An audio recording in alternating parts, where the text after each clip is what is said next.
तो श्रद्धा की बात कर रहे थे हम लोग, श्रद्धा और प्रेम की। जरा इससे पढ़ते हैं क्योंकि इसमें थोड़ा सा क्वेश्चन इधर उधर था वो। हाँ, तो यहाँ से हम लोग पढ़ रहे थे कि कहते हैं कि अपने से या किसी विशेष प्राणी से संबंधित, जब हम देखते हैं कि मनुष्य में कोई गुण या शक्ति है जिसका वो प्रयोग चाहे जहां और जिसके प्रति कर सकता है। यहाँ तक श्रद्धा पढ़ा था ये हमने। इसके आगे चलते हैं कि श्रद्धा का मूल तत्व दूसरे का महत्व स्वीकारना है। अतः जिनकी बद्धता दृष्टि अपने आगे नहीं जा सकती, स्वार्थबद्धा दृष्टि अपने से आगे नहीं जा सकती, अथवा अभिमान के कारण जिन्हें अपनी ही बड़ाई के अनुभव की लत लग गई है, उनको इतनी समाई नहीं है कि वे श्रद्धा ऐसे पवित्र भाव को धारण करें। स्वार्थियों और अभिमानियों के हृदय में श्रद्धा नहीं टिक सकती। उनका अंतःकरण इतना संकुचित और मलिन होता है कि वे दूसरों की कृति का यथार्थ मूल्य नहीं परख सकते, है ना। तो लेखक बताते हैं कि श्रद्धा का मूल तत्व है कि हम दूसरे के महत्व को स्वीकारें। अगर व्यक्ति ऐसा है, गुणी है, उसके उसके गुणों में, उसके अंदर ऐसी क्षमताएं हैं, ऐसी प्रतिभा है, ऐसे ऐसे चरित्र है उसका कि हमें लगता है कि वो श्रेष्ठ है, तो उसके उस महत्व को हमें स्वीकार करना पड़ेगा। अपने अहम के कारण, अपनी स्वार्थबद्धता के कारण या अपने अभिमान के कारण अगर हम किसी के गुणों की प्रशंसा नहीं कर सकते, है ना, दूसरों की बड़ाई का हमारे अंदर लत नहीं लगे, अरे मतलब हमारे अंदर यह है कि हम दूसरों की प्रशंसा नहीं कर सकते, हमारे अंदर वो भाव ही नहीं है, क्योंकि हमारे अंदर अभिमान की भावना है। तो कहते हैं ऐसे व्यक्ति के हृदय में कभी श्रद्धा आ ही नहीं सकती है। और कहते हैं श्रद्धा के लिए हमारे अंदर भी ऐसे पवित्र भावों का होना आवश्यक है। स्वार्थियों और अभिमानियों के हृदय में श्रद्धा टिक नहीं सकती। जो स्वार्थी व्यक्ति हैं, अभिमानी व्यक्ति हैं, कहते हैं उनके हृदय में कभी श्रद्धा नहीं होती। उनका अंतःकरण क्योंकि इतना संकुचित और इतना मलिन होता है कि वे दूसरे की कृति का कोई यथार्थ मूल्य नहीं लगा सकते, दूसरे के गुणों की कोई वैल्यू नहीं समझते, जिसको कहते हैं मूल्यवान नहीं समझते। तो स्थूल रूप से अगर लिखते हैं शुक्ल जी की श्रद्धा के तीन प्रकार कहे जा सकते हैं। एक प्रतिभा संबंधी श्रद्धा, एक शील संबंधी श्रद्धा और दूसरा साधन संपत्ति संबंधी श्रद्धा। ठीक है। तो प्रतिभा संबंधी श्रद्धा की बात करते हैं, कहते हैं प्रतिभा से मेरा अभिप्राय अंतःकरण की उस उद्भाविका क्रिया से है जिसके द्वारा कला, विज्ञान आदि नाना क्षेत्रों में नई नई बातें या कृतियां उपस्थित की जाती हैं। ये ग्रहण और धारणा शक्ति से भिन्न है जिसके द्वारा इधर उधर से प्राप्त ज्ञान विद्वता संचित किया जाता है। कला संबंधी श्रद्धा के लिए श्रद्धालु में थोड़ी बहुत मार्मिक निपुणता चाहिए। इससे उसका अभाव कोई भारी त्रुटि नहीं, वह क्षम्य है। यदि किसी उत्तम काव्य या चित्र की विशेषता न समझने के कारण हम कवि या चित्रकार पर श्रद्धा न कर सके, तो हमारा अनाड़ीपन है, हमारे रुचि संस्कार की त्रुटि है। उसका उपाय यही है कि समाज कला संबंधी मर्मज्ञता के प्रचार की व्यवस्था करे।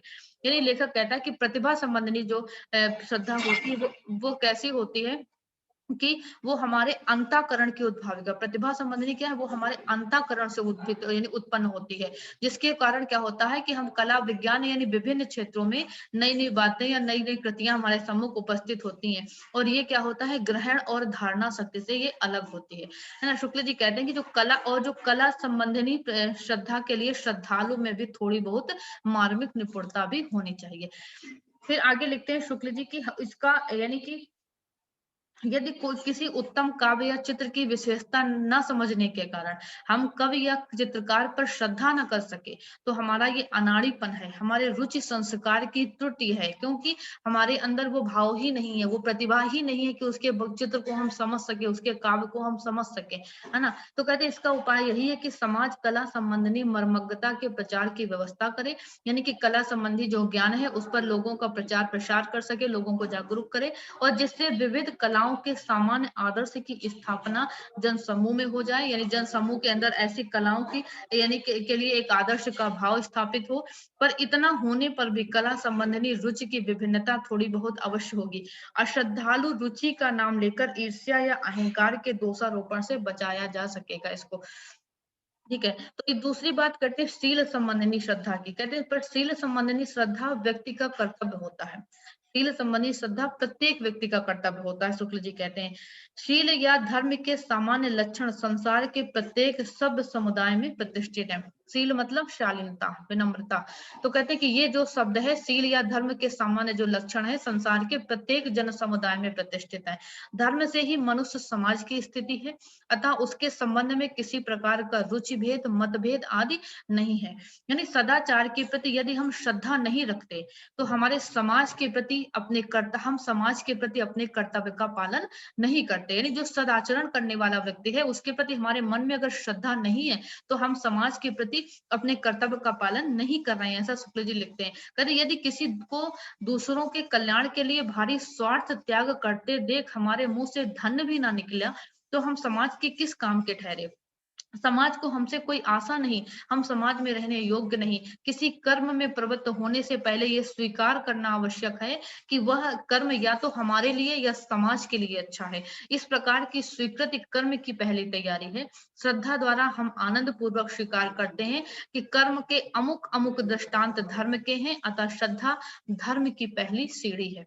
धर्म के इस प्रथम सोपान पर प्रत्येक मनुष्य को रहना चाहिए और जिसमें कभी अवसर आए तब वह कर्म रूपी दूसरे सोपान पर आ जाए। यानी शुक्ल जी कहते हैं कि हमारे अंदर ऐसे भाव होने चाहिए, ऐसे होने चाहिए कि कोई अगर स्वार्थ की भावना नहीं होनी चाहिए, स्वार्थ का त्याग करना चाहिए। अगर कोई व्यक्ति समाज के कल्याण कर रहा है, सदाचरण से लोगों को यानी समाज को लाभ पहुंच रहा है तो हमारे मुंह से उसके प्रति एक यानी कृतज्ञता का शब्द भी निकलना चाहिए। अगर हम ऐसा नहीं करते तो हमारे यानी कि हम उस समाज को हमसे कोई आशा नहीं, क्योंकि हमें मतलब ही नहीं है कि समाज में क्या हो रहा है क्या नहीं हो रहा है, हम उससे इन्वॉल्व ही नहीं है ना। तो ये सारी चीजें कहते हैं कि इस प्रकार की स्वीकृति कर्म की अगर हम ये समाज ये यानी कि हम इस बात को स्वीकार कर लेते हैं कि तो कहते हैं कि हमारे समाज के लिए भी अच्छा है और कहते हैं इसको अगर स्वीकारते हैं तो ये क्या है, कर्म की पहली तैयारी है कि दूसरों के द्वारा किए गए कार्य को अगर हम स्वीकार करें, उनके महत्व को हम स्वीकार करें तो एक कर्म की पहली सीढ़ी है। तो इसको कहते हैं श्रद्धा, और जब हमारे प्रति हमारे मन में श्रद्धा होगी तो इस बात को हम बड़े आसानी से स्वीकार कर लेंगे, आनंद पूर्वक स्वीकार कर लेंगे। तो ये सारी चीजें, और कहते हैं श्रद्धा ही धर्म की पहली सीढ़ी है। तो कहते हैं कि अगर धर्म के प्रथम सोपान पर यानी कि जो धर्म का प्रथम सोपान अर्थात श्रद्धा, श्रद्धा को हर व्यक्ति के मन में, हृदय में श्रद्धा का भाव होना चाहिए। ठीक है। अब तीसरी श्रद्धा की बात करते हैं शुक्ल जी की। अब रह गई साधन संपत्ति संबंधी श्रद्धा की बात। तो कहते हैं यहाँ पर साधन संपन्नता का ठीक ठीक भाव समझ लेना आवश्यक है कि साधन संपन्नता क्या है।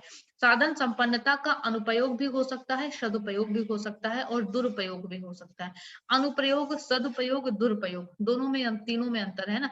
किसी को पद रचने की अच्छी अभ्यास संपन्नता है, ठीक है, पद रचने में वो कुशल है, अच्छी संपन्न, उसके अंदर प्रतिभा है। तो कहते यदि शिक्षा द्वारा उसके भाव उन्नत हैं, वह सहृदय है, तो अपनी इस संपन्नता का उपयोग मनोहर और उच्च भावपूर्ण काव्य प्रस्तुत करने में वो कर सकता है। और यदि उसकी अवस्था ऐसी नहीं तो वह या तो साधारण भाव शून्य गद्य को गीतिका, शिखरणी आदि नाना छंदों में परिणत करेगा या अपनी भद्दी और कुरुचिपूर्ण भावनाओं को छंदोबद्ध करेगा।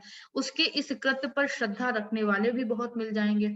ऐसे व्यक्ति के प्रति जो श्रद्धा होती है वह साधन संपन्नता पर ही श्रद्धा होती है, साध्य की पूर्णता पर नहीं।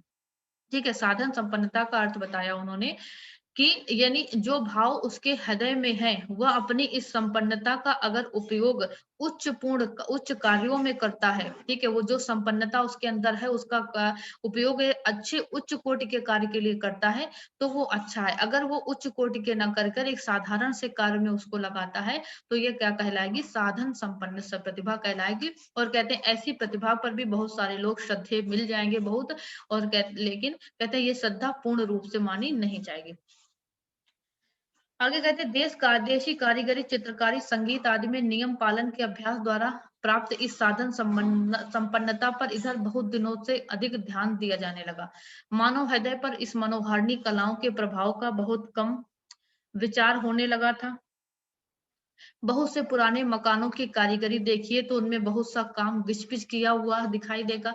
ऐसे महीन बेल बूटों की भिन्न-भिन्न पटरियां दीवारों में जमाई हुई मिलेंगी जो बिना आंख को पास ले जाकर सटाए स्पष्ट न जान पड़ेंगे।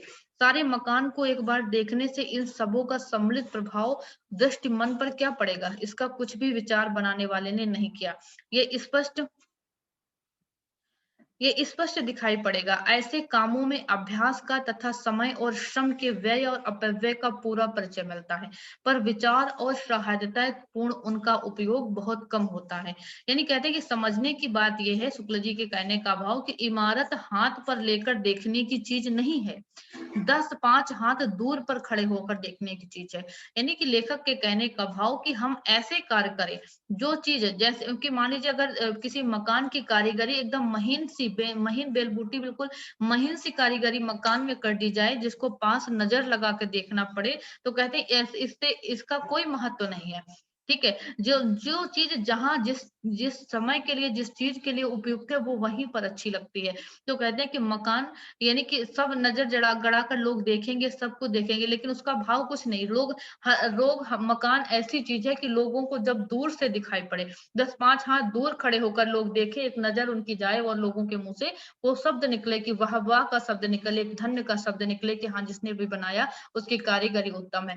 तो कहते हैं कि ऐसे काम करना चाहिए, न कि ऐसे श्रम का अपव्यय करना। कहते हैं ये अपव्यय कहलाएगा। ऐसे कामों में अभ्यास और समय और श्रम दोनों का परिचय मिलता है, लेकिन ये सारे कहते हैं ये उपयोग के बहुत कम होते हैं, इसका कोई मतलब नहीं होता है, इसका समय, ये सब कुछ अपव्यय ही कहलाएगा। ठीक है, आगे कहते हैं चित्रकारी की दशा भी इसी प्रकार हो गई। ये तो बात कारीगरी की उन्होंने की। ठीक है, श्रद्धा, इस पर कारीगरी पर भी लोगों की श्रद्धा होती है, चित्रकारी पर भी होती है।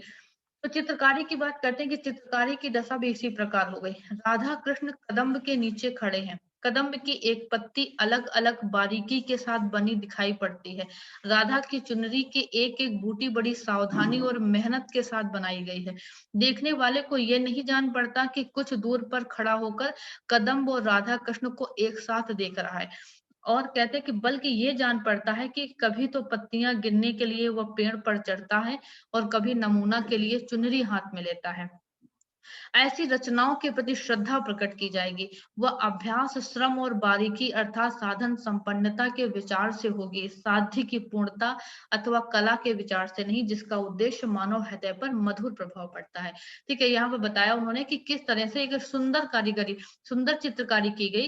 राधा कृष्ण कदम के नीचे है, कदम की एक एक पत्ती अलग अलग बारीकी से बनी दिखाई पड़ती है। तो कहते हैं कि ऐसे जो कार्य है, ऐसी जो चित्रकारी है, तो उस पर हमारा श्रद्धा का भाव होगा, ना कि किसी मकान पर महीन बेलबूटे की कढ़ाई कर वो कारीगरी कर दी जाए। तो कहते हैं कि वो श्रद्धे के योग्य नहीं है, क्योंकि मकान या कारीगरी ऐसी चीज है जो दूर से दिखाई पड़े, तो इसलिए। उसके बाद कहते हैं कि संगीत के पांच को देखकर भी हठ योग याद आता है। जिस समय कोई कलावंत पक्का गाना गाने के लिए 8 अंगुल मुंह फैलाता है, आ आ करके विकल होता है, उस समय बड़े बड़े धीरों का धैर्य छूट जाता है। दिन दिन भर चुपचाप बैठे रहने वाले बड़े बड़े आलसियों का आसन डिग जाता है। जो संगीत नाद की मधुर गति द्वारा मन में माधुर्य का संचार करने के लिए था, वह इन पक्के लोगों के हाथ में पड़कर स्वर्ग्राम की लंबी चौड़ी कवायद हो गया। तो यानी संगीत पर भी लेखक, यानी रामचंद्र शुक्ल जी एक बात बताते हैं कि संगीत भी, जो कहते हैं कि जो श्रद्धेय योग संगीत है वो कैसा होता है ना। तो कहते हैं कि श्रद्धालु के अंतःकरण की मार्मिकता इतनी स्तब्ध हो गई कि एक खरश्वान के गले से भी इतनी इस लंबी कवायद को ठीक उतरते देख उनके मुंह से वाह वाह ओहो निकलने लगा। काव्य पर शब्द अलंकार आदि का इतना बोझ लादा गया कि सारा रूप ही छिप गया। बात यह हुई कि इन विविधाओं के विविध कलाओं के जितने अभ्यास गम्य श्रम साधु अंग थे, वे हद से बाहर घसीटे गए। जितनी सहजता उस संबंध रखने वाले पर थी, उन पर ध्यान ही नहीं रहा। ये कलाएं मूर्तिमन रूप धारण करके सामने आती, तो दिखाई पड़ती कि किसी को जलोधर हुआ है, किसी को पीरपांव हुआ है। इनकी दशा सोने और रत्नों से जड़ी गुठली धारदार तलवार की सी हो गई। यानी लेखक कहता है कि एक जो संगीत की बात करते हैं, कि एक बेसुरा स्वर, मतलब दिखावे के लिए लंबा चौड़ा मुंह फैला के गाना, है ना। कहते हैं कि ये सब क्या है, ऐसे दिखावा करना, और कहते हैं उसमें भी बड़े बड़े लोग वाह वाह वाह वाह करते रहते हैं। तो कहते हैं वो संगीत नहीं है। संगीत वही है जो एक स्वर की, जो जहाँ पे जो नियम है, जो स्वर की चीज वो है, सब उसी हिसाब से जो संगीत होगा, वही संगीत श्रद्धेय योग होगा, है ना। कहते हैं कि ऐसे, तो इन्होंने क्या कहा, देखो शुक्ल जी ने, स्वर्ग्राम की लंबी चौड़ी, कह खर श्वान, ठीक है, खर, श्वान, गधा और जैसे श्वान मतलब कुत्ता, है ना? जैसे ही नहीं इनकी गधे की आवाज़ निकलती है, कुत्ते की रोने की आवाज़ निकलती है, तो उन्हीं को बताने की कोशिश की कि ऐसी आवाज़ें वो लोग निकालते हैं और उसमें भी लोग वाह-वाही करते हैं। तो ऐसे लेकिन लेखक के कहने का भाव कि ऐसी कला हो, जो ऐसी चित्रकारी हो, ऐसी कारीगरी हो, ऐसा संगीत हो, जो वास्तव में अपने अपने दायरे में हो, जो उस कला के योग्य हो, जैसी कला होनी चाहिए, तो वाक़ई में वो श्रद्धा के योग्य होती है। लेकिन अगर जिसका कोई मतलब ही नहीं, जो बेतुकी होगी, तो वो कहते हैं श्रद्धे के योग नहीं होती है। ठीक है। आगे कहते हैं किसी मनुष्य में अधिक शारीरिक बल देखकर उस पर जनसाधारण की श्रद्धा होती है और होनी चाहिए। उदाहरण देकर बताते हैं शुक्ल जी। प्रोफेसर राममूर्ति को मोटर रोकते, लोहे की मोटे मोटे सीकड़ तोड़ते, छाती पर 40 मन का पत्थर रखते, हाथी खड़ा करते और गाड़ी दौड़ाते देख उनके शारीरिक बल के कारण उन पर श्रद्धा होती है, क्योंकि उनके अंदर विशाल बल था कहते हैं। तो कहते हैं शारीरिक शक्ति, शारीरिक बल को देखकर भी हमारे हृदय में श्रद्धा हो सकती है। पर इस संपन्नता का वे सदुपयोग भी कर सकते हैं और दुरुपयोग भी कर सकते हैं, अनुपयोग भी कर सकते हैं। और शारीरिक बल अगर है तो दोनों तीनों काम उससे हो सकते हैं, सदुपयोग भी, दुरुपयोग भी और अनुपयोग भी। कैसे कहते हैं वे इसका दुरुपयोग कैसे कर सकते, सदुपयोग किसी के इसके द्वारा किसी भारी संकट को से अपनी या दूसरों की रक्षा करके या निरपराध, और कहते हैं निरपराध को भी, और कहते हैं तो सदुपयोग कर सकते हैं, निरपराध को पीड़ित करके उसका दुरुपयोग कर सकते हैं। पर हमारी श्रद्धा बिना सदुपयोग या दुरुपयोग की संभावना की कल्पना किए शुभ साधन संपन्नता पर ही होती है। ठीक है, हमारे साधन संपन्नता श्रद्धा की बात शुक्ल जी कर रहे थे कि अगर उसके प्रति हमारी श्रद्धा क्यों है, क्योंकि उसके पास इतना शारीरिक बल था। अब ये हमने नहीं सोचा कि वो बल सही काम में भी लग सकता है, गलत काम में भी लग सकता है, दुरुपयोग भी हो सकता है। तो कहते हैं कि हमने ये नहीं सोचा, हमने केवल उसके अंदर जो साधन थी, जो संपन्नता थी शारीरिक बल की, उसको देखकर हमारे अंदर संपन्न ये श्रद्धा का भाव जागृत हुआ। ठीक है, तो कहते हैं अब इस तरह से वो बताते हैं कि शुक्ल जी कि हमारी श्रद्धा बिना सदुपयोग या दुरुपयोग की संभावना की कल्पना किए शुभ साधन संपन्नता पर ही होती है। कोरे विद्वानों के प्रति जो श्रद्धा होती है वह भी साधन संपन्नता पर ही होती है, उसका उपयोग की निपुणता या प्रतिभा पर निर्भर नहीं होती। विद्वता किसी विषय की बहुत सी बातों की जानकारी का नाम है, जिसका संचय बहुत कष्ट और श्रम धारणा से होता है। ये बात विद्वान की प्रतिभा पर निर्भर है और वह ज्ञान का भंडारी उपयोगकर्ता दोनों, यानी अर्थात कहते हैं उत्तम चिंतक, वक्ता, लेखक, अन्वेषक, कवि होकर उस संचित साधन का उपयोग करे, अपने मूल विचारों का प्रभावपूर्ण प्रकाश करे। यदि विद्वान में ये प्रतिभा नहीं है, ये शक्ति नहीं, तो वो अपनी संचित जानकारी को कला कुशल और प्रतिभाशाली लेखकों और तत्वान्वेषकों के सामने रख दे कि वे उसके आवश्यकता अनुसार उससे काम लें और रीति से उसकी विद्वता सामाजिक उपयोग में आ जाएगी।